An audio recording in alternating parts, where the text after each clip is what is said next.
This week in Iowa, the governor talks a major Medicaid raise. Then, how is Joe Biden going to capture Iowa voters this primary? Plus, the AARP has upcoming presidential forums, their #1 goal, and Secretary of State Paul Pate has a new title, How It Impacts You.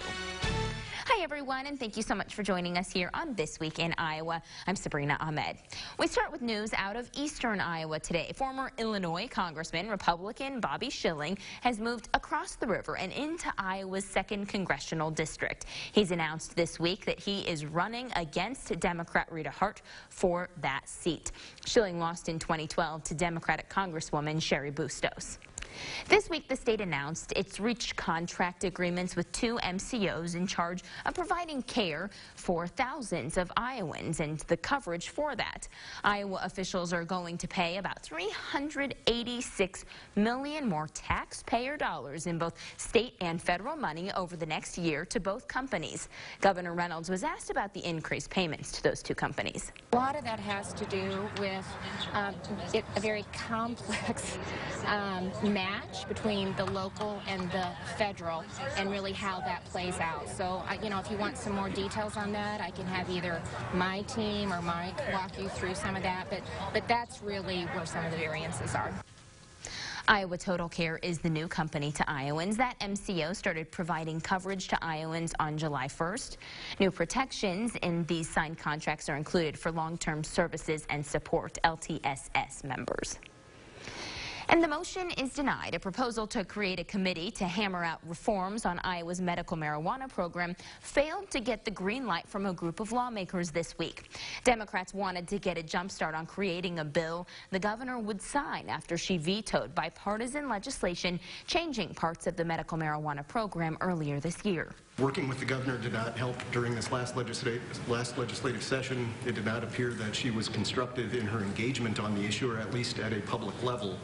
And if we're not doing this in the sunlight for the public, it's not going to make progress in the way that they expect of us. There's going to be a robust conversation. The governor has said that she plans to work with the advisory board. She'd like to get something done. I've said that publicly. I don't want to speak for the speaker, but I expect this issue to be on the forefront, and we're going to keep working on it. Governor Reynolds continues to push her message that she's willing to sit down with lawmakers to talk about revamping Iowa's medical marijuana program, but she has concerns about the THC limits of the products. Reynolds told that she is the reason she couldn't sign a bill earlier this year is because she disagreed with allowing 25 grams of THC every 90 days. So there is a wide range from the 3% cap to the 25 milligrams over 90 days. So that's where we're going to be working over the interim to let people know we still have a medical marijuana program in place. The cannabidiol program has not changed. We will come back next year, and I have said to all the legislators that have reached out to me and that I have reached out to, I look forward to working with you. The Democrats at the State House did call for a special session to discuss legislation about medical marijuana and potentially overturn that veto, but they didn't have enough votes to move that forward. We need to take a short break, but coming up next, he's still the front runner in many polls, but does Joe Biden have the vision to captivate Americans to name him the next president? My sit-down interview with this man is next.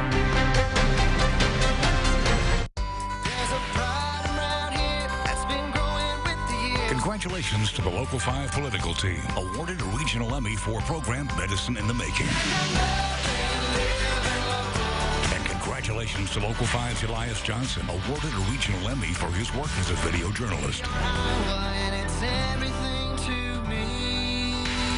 To view these and other local stories you won't see anywhere else, go to weareiowa.com. So now, Dish has over 80,000 on-demand movies and shows. 80,000. Why? I mean, it would take you years to get through 80,000. Thing is, it's not about 80,000. It's about one.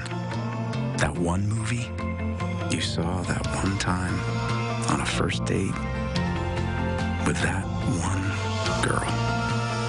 That's why. Dish. Tuned in to you. With 3 kids, a husband, and a dog coming in and out of the house all the time, it was important for me to have pest control. So I called Springer. I love the fact that they're Quality Pro certified, so I know the people I'll be working with at Springer I can totally trust.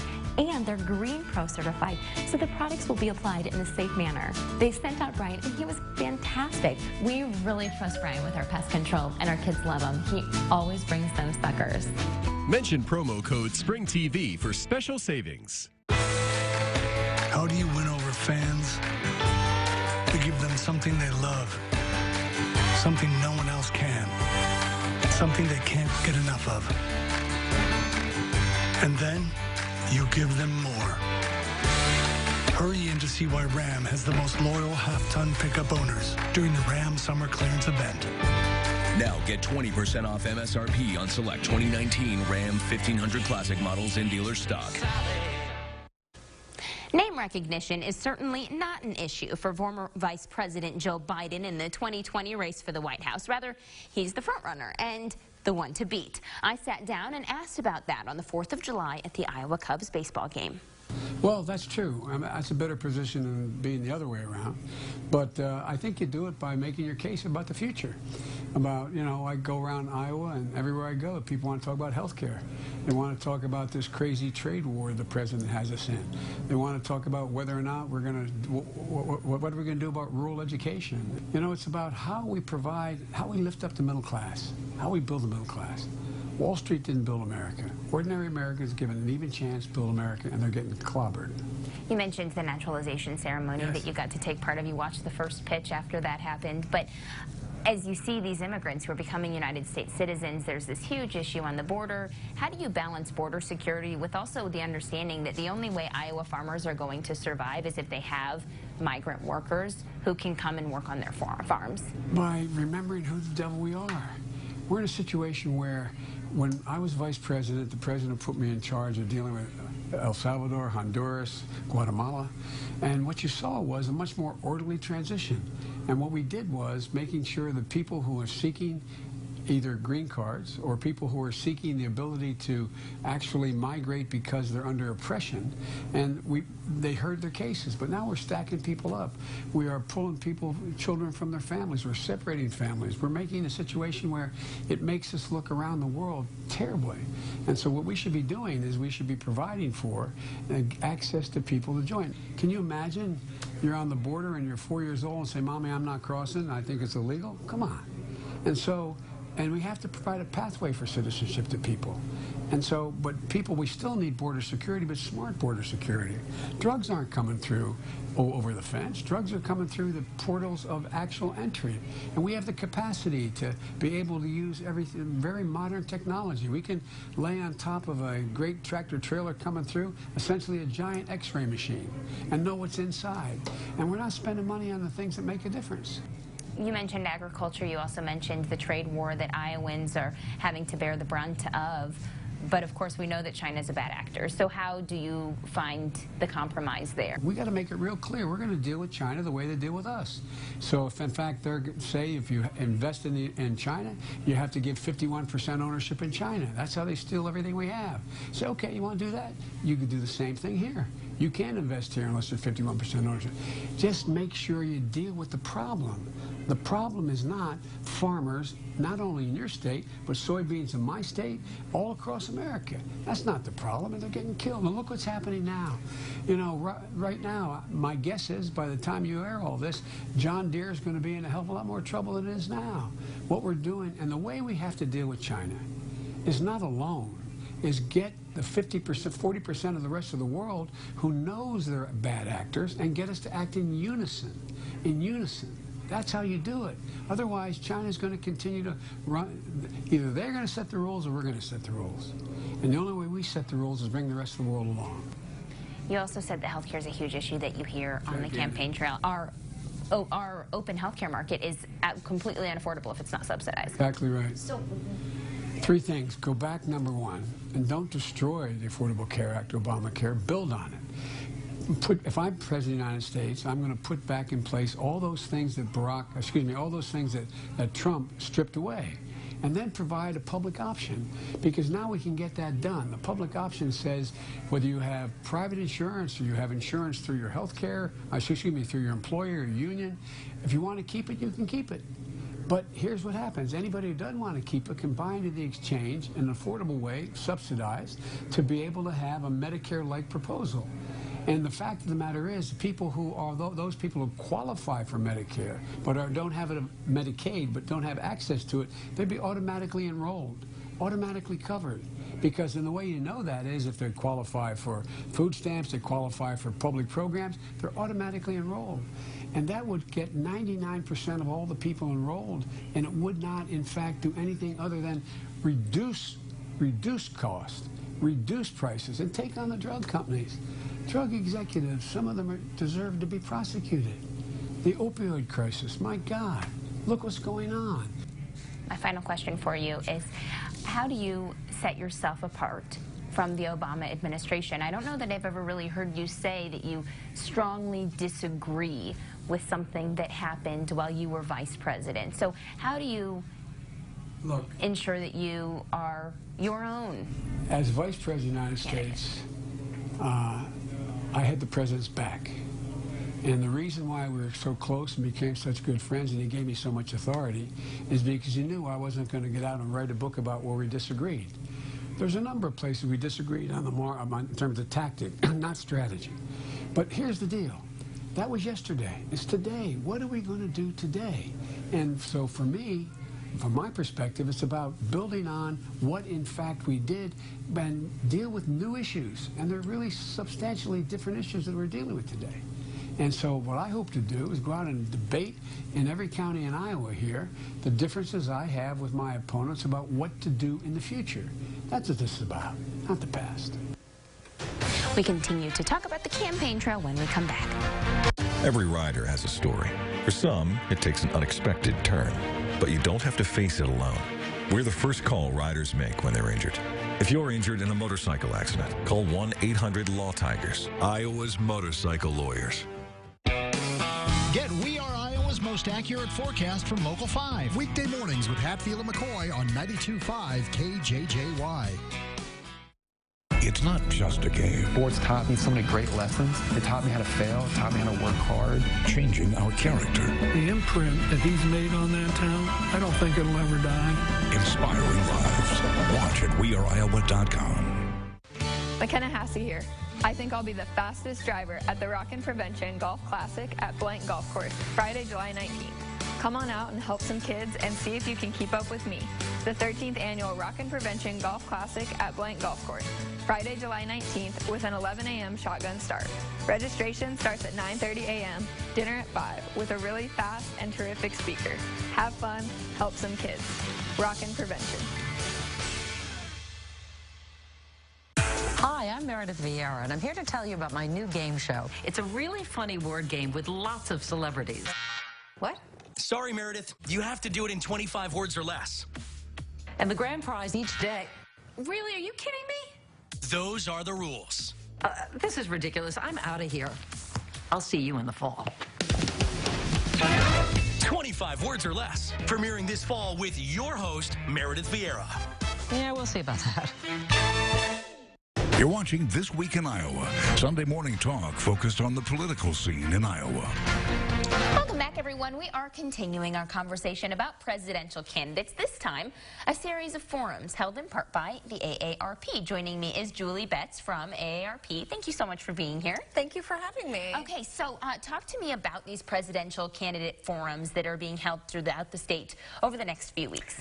We are hosting 5 events in 6 days with 19 candidates. Me and all of my staff and people from our national office and across the country will be on a bus driving around Iowa, talking to AARP members with presidential candidates about issues that matter to people over 50. Why Iowa? Why did the national AARP choose us? Well, AARP Iowa and Iowans in general, of course, we're so proud of the role that we play in national politics leading up to the general election in 2020, right? We've got our First in the Nation caucuses coming up in February, and we think it is very important that AARP members know where the candidates stand on issues that matter to people over 50. So 5 events, 6 days, 19 candidates. How are you splitting them up? No sleep. I'm not going to sleep. Oh, sleep in your bed. It's fine. So we are in Des Moines, then Davenport, Cedar Rapids, and Sioux City, and then finally in Council Bluffs on RAGBRAI Eve. Oh, very nice. But how are you deciding which candidates are part of which forum? The candidates were given the opportunity to select their top 3 choices. And so whether that was a time slot or a specific city, maybe that they hadn't hit yet in one of their tours, they opted for their top 3 choices, and we were able to fit everybody in. So, what would you say are the biggest topics that are important to people who are members of AARP, which of course are of the elderly citizens? So people over 50, issues that matter to them, especially right now in Iowa, one of them is the high cost of prescription drugs. Right. Nobody, whether they're over 50 or not, AARP members or not, should have to choose between paying for groceries or paying for life-saving medications. And so we think it's very important that all the candidates address issues like the high cost of prescription drugs. You know, what is their plan for making those important changes to the way that our prescription drugs are priced? And yeah. Of course, prescription drugs are a topic that are being heavily discussed on a national level right now. Yes. Do you feel like the presidential candidates are taking that issue and other issues important to AARP seriously? I absolutely do. Older voters turn out in force in every election. In 2018, of the 1.3 million Iowans who voted in the primary election, 60% of them were over age 50. Okay, so but how are the candidates, do you think, responding to that? Candidates are showing up at our AARP forums. I mean, nobody turned down our invitations, and they know that it's important that they are there and that they are speaking to AARP members and, in general, talking about issues that matter to older voters. Now, this is a private event, open to AARP members. Correct. Why have this be a private event and not open to the public? Well, AARP is a nonprofit, nonpartisan organization, and so we do have to follow certain rules about how we show up. We don't want to appear partisan in any way, and so if we had one event with only a few candidates, that might seem partisan, but since we're hosting the events across the state, we have some leeway there, but then that's why it's important that it's just for our AARP members, because we're doing it for them. So that's 19 Democrats. Do you have intention to reach out to President Trump? Absolutely, and already have, and plan to work with President Trump on something for the general election. Okay, and hopefully some sort of forum like this, and what's the format? Well, it'll depend on his availability, and if it's something that we can record or in some way even do live, or but we haven't nailed down the details, but our representatives in our national office in D.C. have already been in touch with the president and his staff to make that happen. Julie Betts, thank you very much. Good luck with everything. I hope you do get to sleep when it's all said and done. On the bus, maybe. Yeah. We'll take a short break, everyone. We'll be right back. Attention Medicare beneficiaries. The Center for Medicare Services has officially authorized new benefits Medicare Advantage plans may include. Plans may now include private home aids and rides to medical appointments. Most plans also include dental, vision, hearing, and prescription drug coverage. To get the benefits you deserve, call the Medicare Coverage Helpline now. Hi, I'm Joe Namath. I called the Medicare Coverage Helpline, and they instantly advised me that I wasn't getting all the benefits I deserved. They explained I could get a plan that includes dental and prescription coverage, as well as the new coverage for private home aids and rides to medical appointments. If you want to find out what you deserve, call the number on your screen now. It's free. You'll be happy you called, I guarantee it. Call to see if you can save money and get more benefits now. Don't delay. Call now. It's free. Call 1-800-260-0234. That's 1-800-260-0234 now.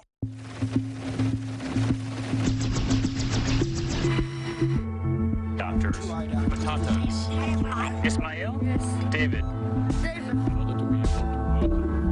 Over ground zero from Hurricane Michael. You can see just home after home.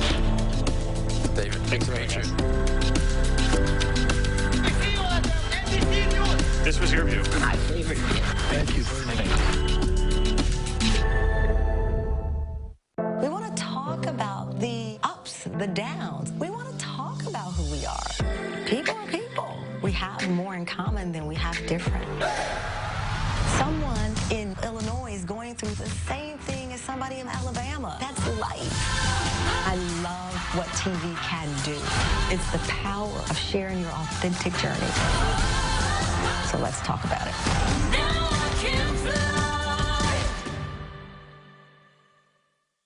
You're watching This Week in Iowa, Sunday morning talk focused on the political scene in Iowa. Welcome back. We are finishing off our show with Secretary of State Paul Pate. First of all, thank you and congratulations, because you were recently named the president of the National Association of Secretaries of State. What does that mean? Well, it's an honor to have your peers recognize you and want you to lead your national organization. It's over a 104-year-old organization, and Iowa's only had 2 people serve in this capacity over that period, and the last one was almost 60-some years ago. So it's not something that's happened here a lot, and I'm very flattered and look forward to leading them throughout this year. And you were voted on for this position unanimously. Well, certainly bipartisan, Democrat, Republican alike. I kind of want to tell my friends in Congress, you know, why don't you take a hint from us secretaries of state? We managed to get along. I mean, maybe you should try it. So what does this position mean? Well, it makes me the spokesperson for our issues. Most of those are election issues, but we also have business and commerce under secretaries. Right. It also requires me to work with my colleagues on identifying best practices so we can share those with other states, and also having a voice at the table when we talk about cybersecurity, and when the federal government says they've got the answer through a new federal bill, perhaps we might offer some insights on how they could make it work a little better. So what's the mission of this bipartisan group? It is to share the message on elections and other areas we work in. It's to educate our own peers so that we have the most current information available, and to be a resource to those who want more information about whether it's elections or commerce and business areas. So an Iowan sitting at home, why should they care about you holding this national position with this group of 104 secretaries of state? Well, one thing, it's an honor is to think. Or 104-year-old. 104-year-old, yes. yeah. There would only be 50 states and the territories. Yeah. What it does, it speaks that people are looking to Iowa and saying that what we're doing is a good thing, and they want to remodel that and utilize those kind of issues. The other side of it is that it allows me to bring ideas from the other states back to Iowa, best practices as well. So it's kind of a win-win in that regard. So speaking of best practices, as we look to the election, there's obviously been all this fear with Russian meddling into the 2016 election. What kind of best practices are you continuing to implement to ensure that that doesn't happen? Well, you know, elections is like a long-distance race with no finish line. And frankly, I want to tell Iowans and Americans that, you know, the Russians have made many attempts to attack our minds or our public opinion. We've seen that all the time in social media, the Mueller report showing where they put out various misrepresentation of facts and information, but none of our voting has been corrupted, or a single vote has not been changed anywhere in the country, to my knowledge. And that speaks volumes for the security we put in place. But we're not going to rest on that. We have put in place everything from, you know, the various anti-malware and the various filters and sensors, training all the people that interact with it, from the county auditors and poll workers to my own staff. It's a full gambit, if you will. We partner with our friends at the poll workers. We pull with the county auditors, the Department of Homeland Security, the FBI. It's a team effort.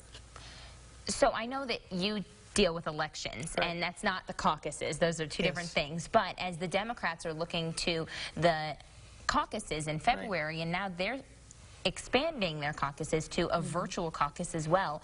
What advice can you give them, knowing that there's also potential in this for some sort of meddling or attempt to meddle? Certainly. And, well, I'd hope that they would be seeking input from not only our office, but others who work in this arena, because public perception is so crucial. In fact, I would say that's probably one of the biggest issues now, more than the hard physical cyber protections we do, because we're doing that and we'll continue. But we have to do more to make sure the public has confidence in the process. So whatever we do at the caucuses, it's got to pass the test of transparency, and that Iowans and others in the country are comfortable that we did the right thing. Do you think that there has been a breakdown in trust in the process?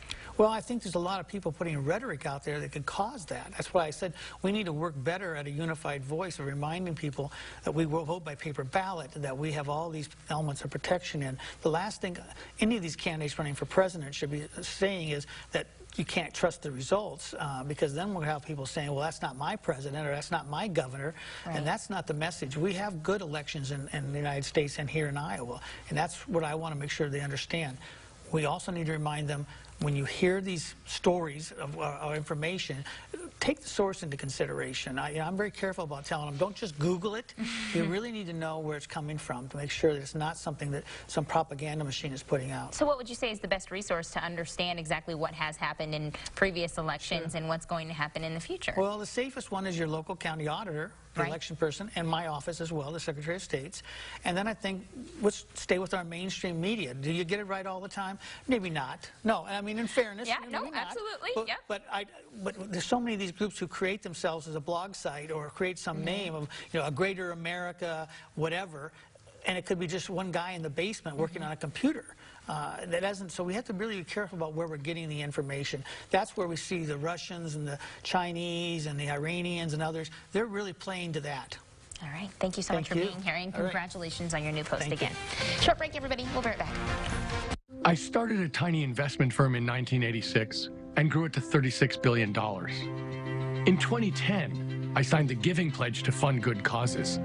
Then I left my business to combat climate change, fix our democracy, and hold President Trump accountable. Last year, we ran the largest youth voter mobilization in history, helping double turnout and win back the House. I'm Tom Steyer, and I approve this message. Let's make change happen. This July on Laugh. Is it mint condition? Yeah. Nothing's funnier than Was that spearmint or peppermint? toys. These things are defective. Toys, stupid. Life as usual, sir. Who's the most handsome man on earth? I may be a powerful superhero, but I still like to play with dolls. You know I'm a guy. Laugh. You know you want to. It takes years of hard work to reach an elite level. Every day, practicing and honing skills. In every challenge, staying focused on the goal. For Local 5, it's being the best at telling local stories that matter to you. We're honored to celebrate student athletes on and off of the field. We're excited for what's to come in the 20th year of Friday Night Blitz here on Local 5. We are Iowa Sports. Not in Kansas anymore. Are you a good witch or a bad witch? You represent the Lollipop Guild? You have no power here. Now be gone before someone drops a house on you. Follow the yellow brick road. I don't care. Because. I don't care. I'll get him for this.